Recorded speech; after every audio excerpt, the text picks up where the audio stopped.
আমরা আছি এখন চান্দ্রা লাইভ বেকারির সামনে। এ হচ্ছে আমাদের হান্নান ভাইয়ের লোক, এমপি হান্নান ভাই। এই হচ্ছে জামাত ইসলাম না শিবির, এই যে জামাত ইসলামের আমির না, আমিরের ছোট ভাই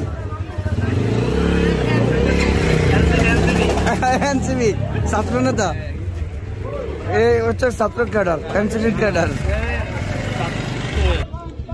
আর আমি হচ্ছি ভাই নিরীহ প্রবাসী, ঠিক আছে।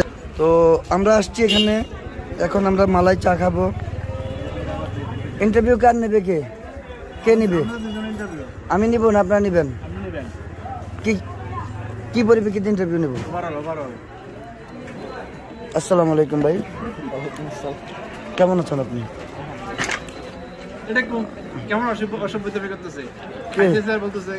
না খাক না, আমরা আপনাদের ইনভাইট করছি খাওয়ার জন্য। আচ্ছা আচ্ছা, পরে ভাই পরে চা চলে আসছে। এই যে হচ্ছে মালাইকারি না তো মালাই চা না, ওরে ধরতে দাও। এই যে মালাই চা দেখেছেন সবাই, মালাই চা। আমরা পরবর্তীতে ফিরে আসতেছি।